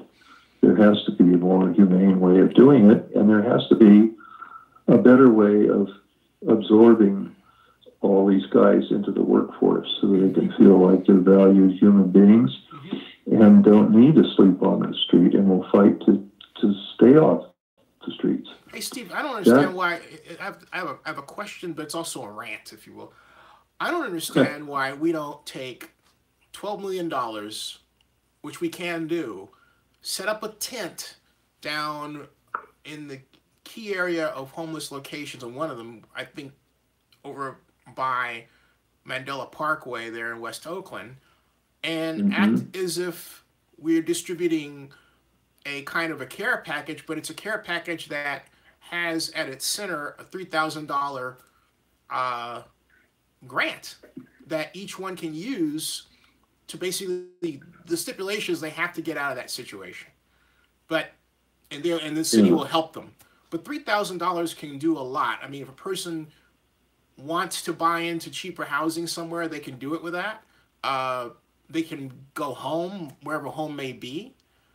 There's a lot they can do with $3,000, and that would help us reduce the population, but at the same time, it would buy us time to enact new redevelopment policies that are available by SB 628 and increase the stock of not just affordable but cheap housing. I mean, there's a proposal in Berkeley, I think, for housing that's 160 square foot, but it's $1,000 a month. I thought, are you kidding me? 1,000? That's I mean, 500, yeah, but 1,000? That's crazy. I mean, there's a guy in Florida I read about him. I haven't met him yet, but he specializes in making homes out of containers. I mean, considering why can't we get in touch with a guy like that? You know, I mean, I'm just saying, that's there are programs like that around. The problem is that they're not coordinated. There's no master strategy. It's just something that begs for a governmental body that's going to take care of this. Now we know that Keith Carson, who's a supervisor here in Alameda County, as you know, and he and Nate see eye to eye a lot. Yep. Being the only and a good guy. I could get him on the show. Yeah, well, that'd be great because he could really get into it. But strangely enough, years ago, he set up this East Bay Economic Development Advisory Group. Yep. And so that was when Bruce Kern was the Economic Development Director for Alameda County, right? Well, I don't know that he was. He might have been that, yeah. So anyway, he was because then he moved over to be the head of the East Bay Economic Development and expanded it out to include Contra Costa County. Right. It was EDAB. East. I forgot what EDAB stood for, but EDAB was what he started. And I remember when he created it. It was he and my Berkeley classmate Bob Sakai. Yeah. You remember that? Bob's still there. Yeah. Bob's still down there working away. Yeah. Bob's a good guy. And EDAB was the Economic Development Advisory Group. Or Economic Development Advisory. It's Advisory Board. Advisory Board, right. For Alameda County. Yep. Then that graduated into the EDAB, was the Economic Development Alliance for Business. And then just recently it's been changed again to be EDA. They'd like to have EDA resonance with the EDA at the Fed level. So it's East Bay Economic Development Alliance. That's it. That's who they are today. Economic Development Alliance for Business. That's it. Bingo. That's it.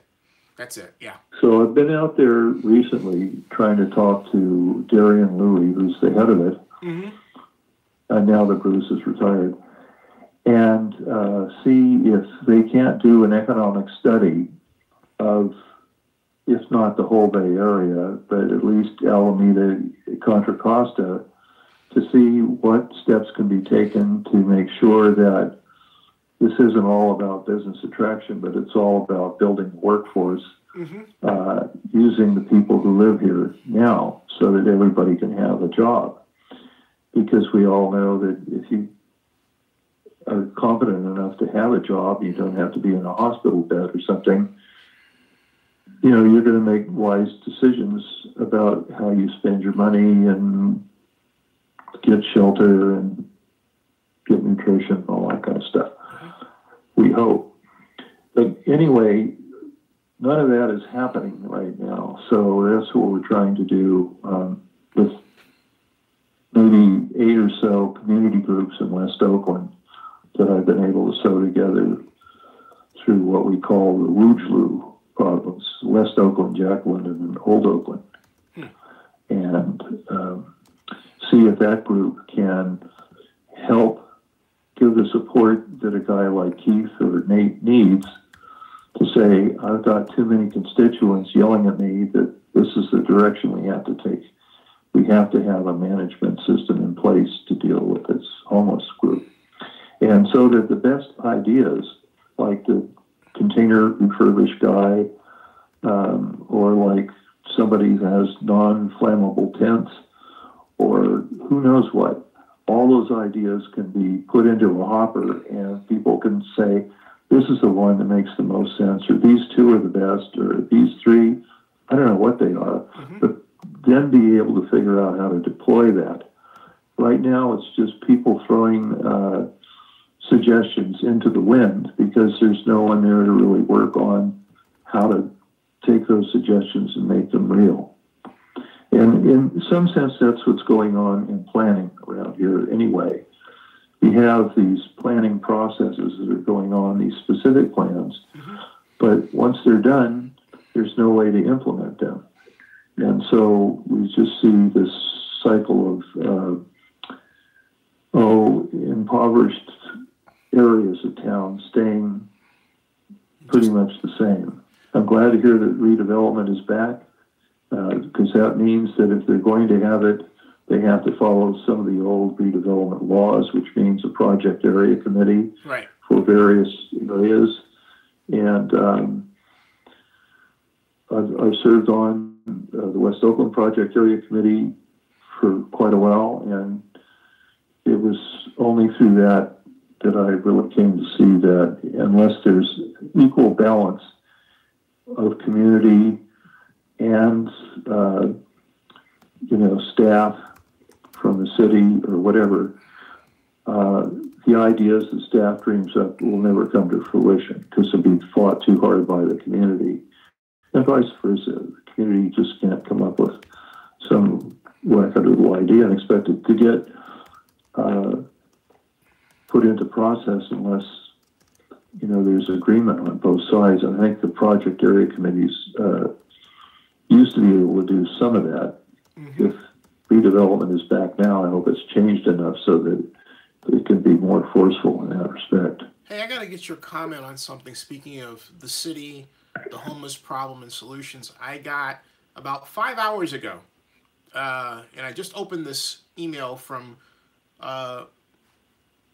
Sing Tao, who you may know, who represents Rebecca Kaplan, the at-large council member. Yeah, and the title of it is Community Economic Development Committee approves Kaplan's resolution to remove 4-person limit from live work.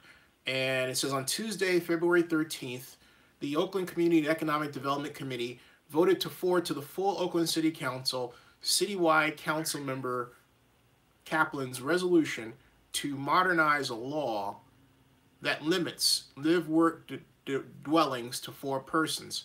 Kaplan stated that by amending this law to apply to modern-day demands, it will help retain Oakland's artists in its cultural fabric and help address the homeless crisis. Kaplan states, the creative and affordable use of live-work spaces in Oakland is vital to maintain our community. Displacement of such options makes housing less affordable, increases commute times and traffic congestion. As many spaces seek to come into safe compliance with our laws, maintaining rules like the 4-person limit harms these efforts. It makes it difficult to legalize affordable live work.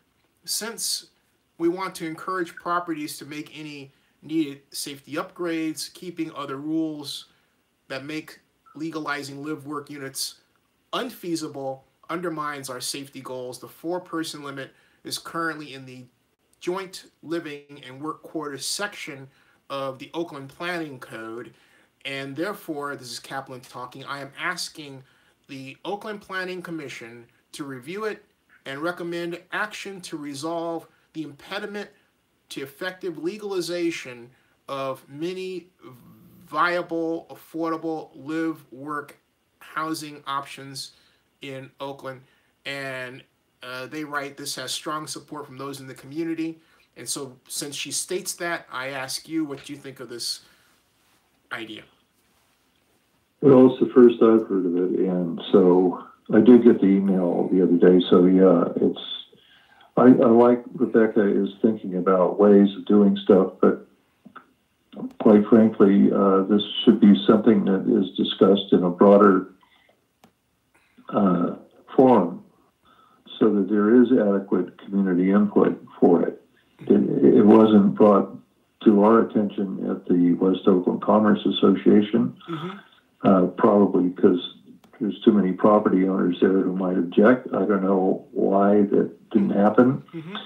But I like Rebecca. I think she's thinking about all this stuff, but I do feel that we need to have a more collaborative approach to make sure that we're not opening up another trap door to hell because, suddenly you're going to find 40 people stuffed into a small work-live space. And I wish she also would think more about the difference between live-work and work-live.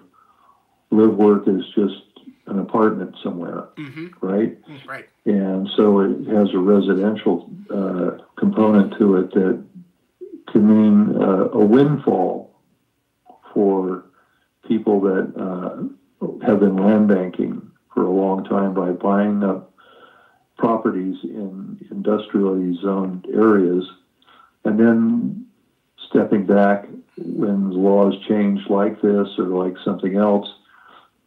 And suddenly they have now been able to skirt around the obstacles of building residential in an industrial area, and their property values soon. This just happened for Peter Sullivan, who bought the old Roadway Express out there. Yeah. Close to the train station. Yeah. He bought that for about $3.5–4 million or something. And just sold it the other day for $24 million to I forget who, Lennar, I think. Oh my Lord! So, yeah, and you think Lennar? Well, wait a minute. Who just left Oakland City Planning to work for Lennar, and who insisted that we have more residents, more residential zoning, which they call housing business mix. Inserted into the West Oakland Specific Plan. And, we were all down there in the Commerce Association saying we don't want this because once you open the door to residential in an industrial area, suddenly the whole place is residential because mom comes out of the door and said, your pollution here is killing me, there's too much noise, blah, blah, blah, so the industry has to move. The same thing as building a suburb out in the pastures of some guy's farm, and suddenly the whole area changes. Yep. And suddenly you don't have farmland anymore. Hey, so can I ask you a question about that? What, in your mind, I want to hear in your words, what happened that made Rachel Flynn so unpopular, to put it mildly? She was our former planning director. I don't know. I really liked her a lot, and but I think that she got antsy that things weren't moving fast enough, and and as a matter of fact, the West Oakland Specific Plan was held up and it had to be extended for a year and a half because it wasn't a great process that was moving along and had community confidence that it was going to be suitable for the community. And so that meant she had to spend more money on it than was originally anticipated, maybe $1 million or $2 million more, I don't know. And these things add up. And I think she just felt she was not going anywhere in this position. And when the Lennar thing came up, it made a lot more sense for her to be there. But I think there's also, people felt maybe she was too rigid in her approach to planning and had an agenda that wasn't necessarily in keeping with theirs. Also, she came in at the same time as Occupy, right? Wasn't she there at the first of Gene Kwan's administration? And that was so disruptive to the city that I think that it really impeded a lot of forward movement. I got to ask you a question as I get to that point where you're thinking, okay, Zinni, I got to go to bed. But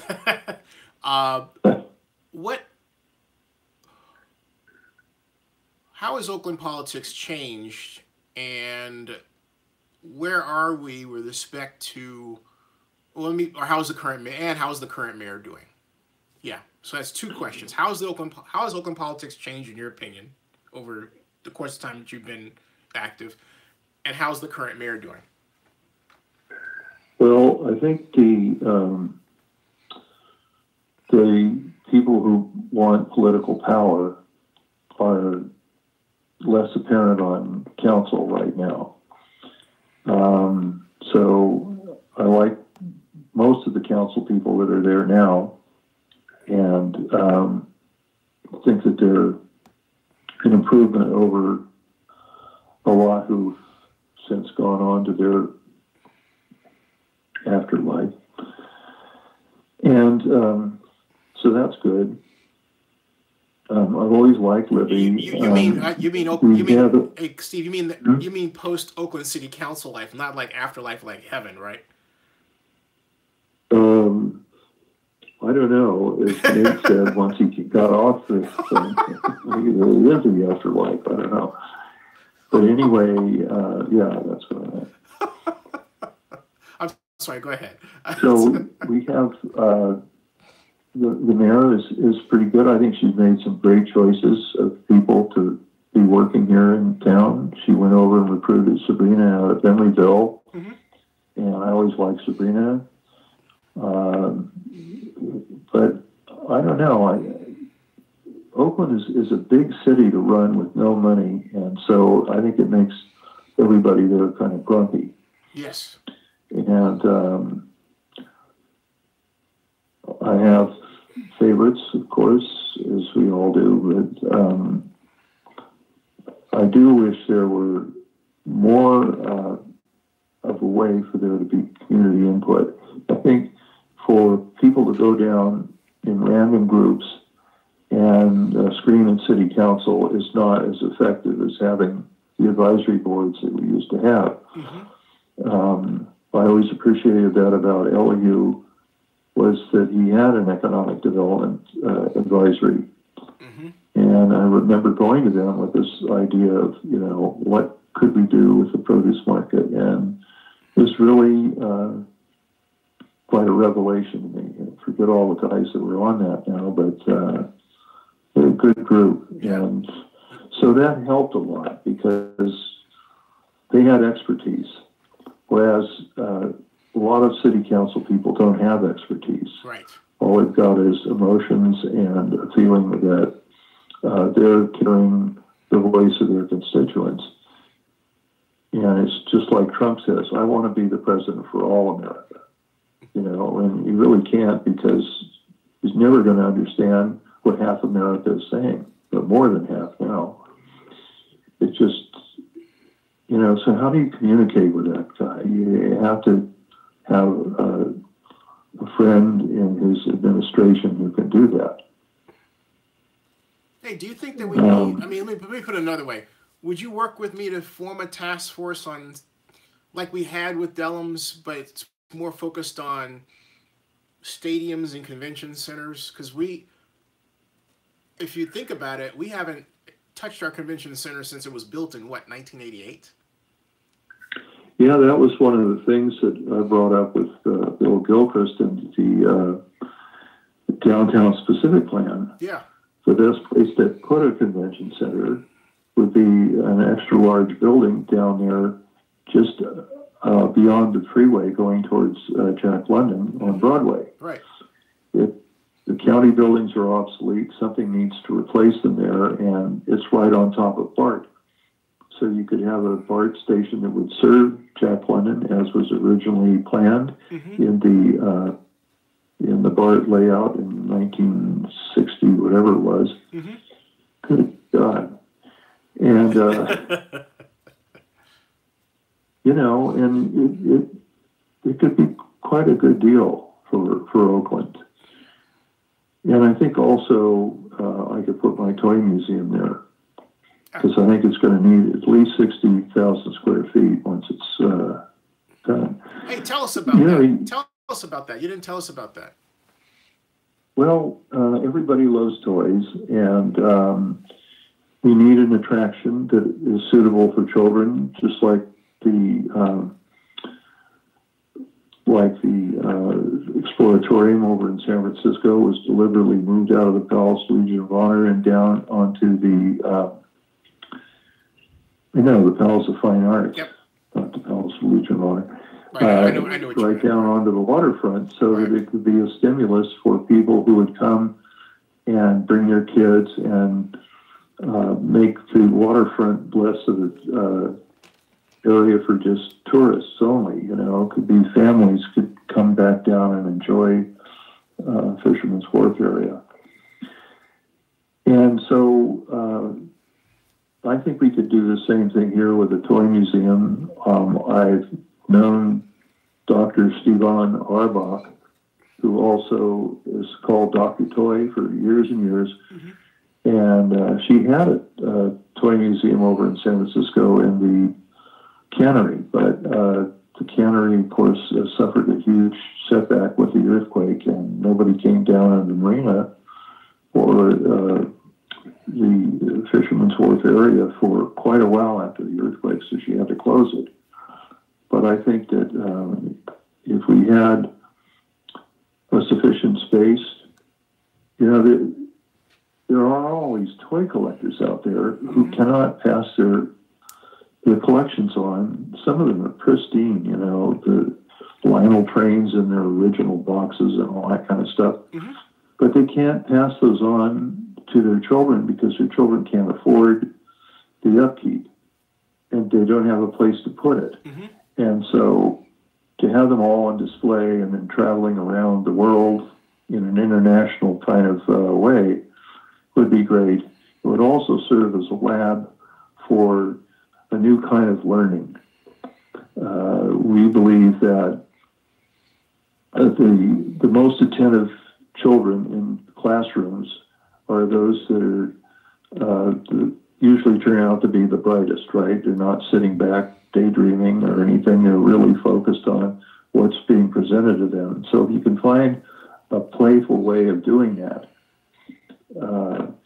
and we think you can, because that's what Dr. Toy, how she backed into this whole situation in the first place, and she was studying education through play. Mm-hmm.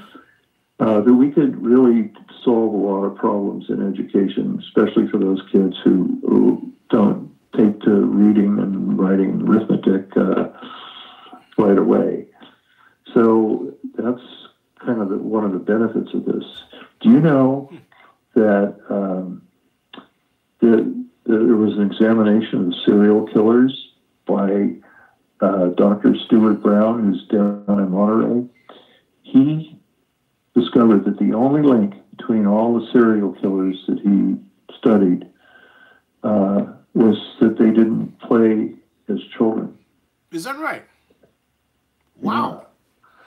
Look him up, Stuart Brown, S-T-W-A-R-T, Brown, and he has a little YouTube video talking about how wolves and baby foxes and all those things that you see on TV and say, oh, they're playing. Because that's how they learn their survival and getting food and all that baloney. And so, it's true of all the higher mammals. I assume humans are still the highest mammal there is, but looking at Washington, D.C., I'm not thoroughly convinced of that. But anyway, I think we could have an alternative means of educating kids and making sure that every kid gets some playtime. I know they try to do that in most schools, but I think that there needs to be a more formal kind of curriculum for kids that they can really indulge themselves in there. Is there a website about your project that one can look at? There is, but unfortunately it's a mess right now. So it's on Facebook, International Toy Museum. But all the people that we had who were working on web stuff and everything have evaporated over the years because we didn't get the money we thought we were going to get to propel this into the next level. And a lot of that has to do with the fact that there just isn't a real civic-minded. Hey, Steve, I found the page, and I'm actually showing my viewers right now. There it is, folks. Okay. There's the page. All you have to do is type International Toy Museum on Facebook, and do what I did. You can like the page. And so so it's so there it is, folks. Now know where it is, and you were saying. Well, I just think it would be a real way of drawing families back down into downtown. And if it were done right there at the freeway crossing of Broadway, it would be a huge boon for Jack London Square and the whole Jack London area down there, which is emerging as a kind of a retail happy area. And it also then means that you can solve the question, of the ugliest underpass in the Bay Area, which is at Broadway between 5th and 6th. It's just so damnably uncomfortable down there, and of course people are stopping to relieve themselves in all sorts of different ways. The pigeons are running underneath there, and it's a horrible transition. Yep. If the new building were to go up where the county buildings are between 4th and 5th, you could make an extension of that building so that it became then the entrance to this new building, and would kind of do away with the fact that you felt like you were under a freeway, but instead were into a kind of skyway thing that was taking you into an atrium-like building that would be the new convention center with the toy museum on the retail level, and maybe the new regional port authority that we need here in the Bay Area. Which is a conversation for another time. Hey, how much time do you have? Well, we went on for 2 hours, right? Yeah. We have? Wow. This has been fantastic. I want to get your opinion, though, before we, move to a close, on something that I didn't expect to talk about, but I'll bring it up right now, and that is the soon-to-open, brand new San Francisco Transbay Transit Terminal. What do you think about it? Well, I don't know. It seems unstoppable. I had always hoped that we could bring high-speed rail to Oakland. Yes. Remember I worked on that? Do you remember I worked on that? Yeah. And as a matter of fact, Nate even said, this is again is Nate Miley, the county supervisor, he would die before it didn't come to Oakland or something to that effect. Yeah. And I always took great heart in that because he was a guy that was really into transportation. But I think that the capital and the political will to have it come to San Francisco's downtown is too big of an obstacle to overcome, even though it is going to cost more.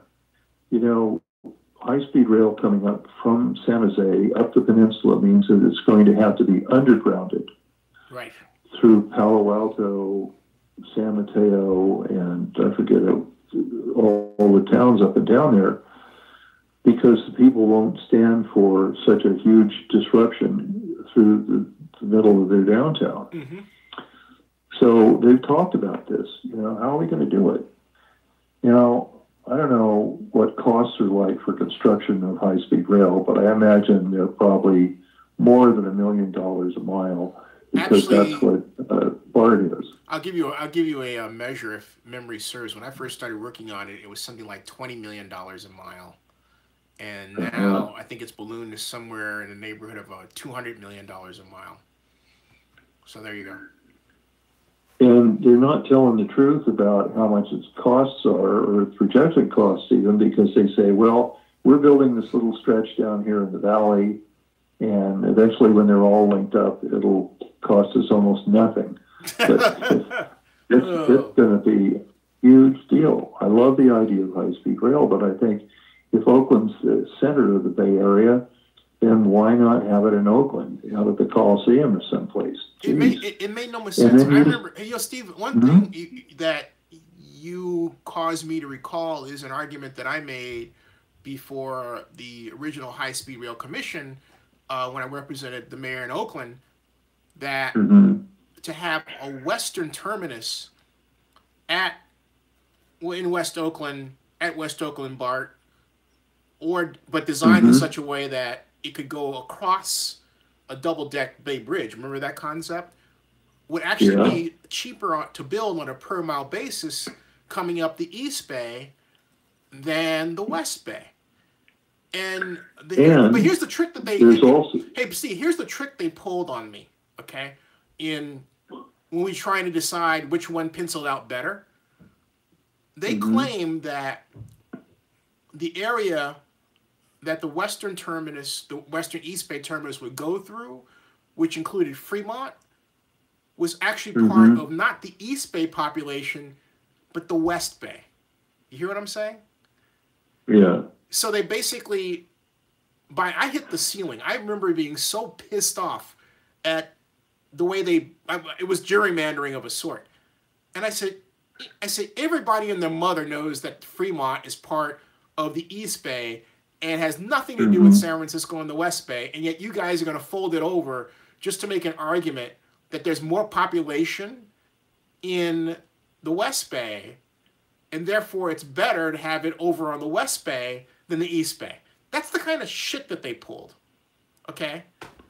Well, it's so moronic because you think, let's say it came as far as the Coliseum, and you know that a northern route could then be built in later years to go up the valley, perhaps, or something. But when it's in San Francisco, you can't have a northern spur. You can't have a continuation of high-speed rail. It just comes to San Francisco, and that's it. Yep, stops. The better plan would be to have it come to the Coliseum and then expand BART in all directions so that the minute you get off, you get onto BART and you're at your destination, rather than come through the Pacheco Pass, which is an environmental disaster that's about to happen when they build that way. Yep. Coming down off the Altamont is a far superior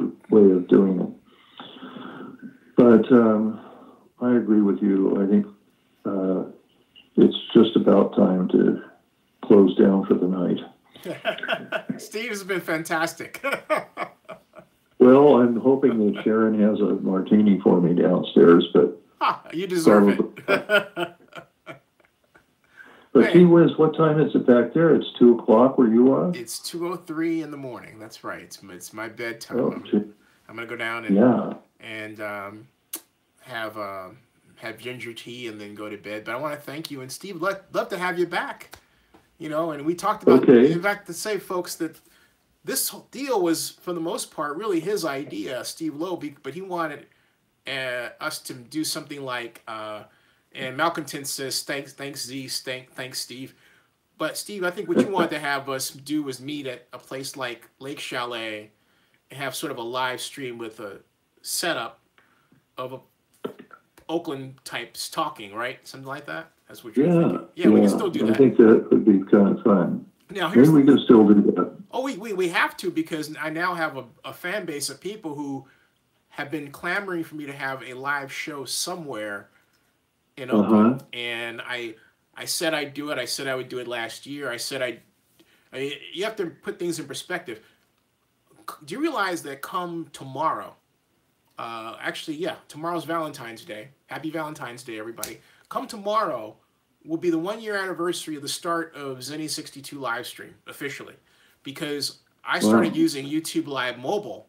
I had YouTube Live set up to use enabled, but the dashboard version is, for want of a better term, clunky and unreliable, but the mobile version is reliable. And in doing this and experimenting with it, it occurred to me that, hey, I could have something that's akin to appointment television. In other words, you can set a time on a daily basis between, say, Sunday and Thursday, as we do. And I did that, and I realized there are people out there that sort of had a home to come to share their thoughts on, Raiders issues, city issues, primarily Raiders stadium issues. And it's become more than the NFL, and you go to the NFL owners meetings and every place like that, right? And then CES, Las Vegas, and all that. And what I've discovered in this exchange with folks like, for example, Malcontent and the regulars is particularly those people who are in the Bay Area, they want to meet. And so they say, you got to do a live stream at a place live. In other words, not as opposed to here in Georgia or, at my place in Oakland, right? So I think there's a way to do that. Well, I know there's a way to do that technically, because we're technically doing it now. But what I'd like to do is rope in those guys, the sports, the Raider and A's and the Warrior fan types, with the Oakland politicos, and have some sort of roundtable discussion, that's live, something like that. Maybe we can take the task force idea and mate it with the live meetup idea and go from there. What do you think? I like that a lot because, as I said earlier, the thing that's missing from Oakland is better advisory forums. And I think that the people's voice needs to be heard more. Yeah. And the way that it's structured now, just screaming at city council meetings, isn't cutting it. Nope, not at all. Hey, good. With that, there's your last word. Happy Valentine's Day. Happy Valentine's Day to you and yours. I know it's there for you right now. Well, I have to wait a couple hours yet. Oh, I'll see you, Steve. Thanks a lot. All right. Thank you. Bye. Okay, see you. Hey, folks, thank you very much for tuning in. And as a programming note, tomorrow is Valentine's Day, so I'm not going to do the normal standard live show because I'm taking my mom here to dinner for Valentine's Day, and that's at what would normally be 9 o'clock Pacific, 12 o'clock midnight here. Well, let me think about this now. 9 o'clock is when we're going to dinner, which is on our time, and that's actually 6 o'clock. So by the time we get back, oh, wait a minute, I can still do it. I stand corrected. Tomorrow, we'll have the normal show, but the show will start at 9 o'clock Pacific and then 12 midnight. So there you go. So we'll be back, all right? So I had to put that all together, but happy Valentine's Day, everybody, and thank you very much for watching.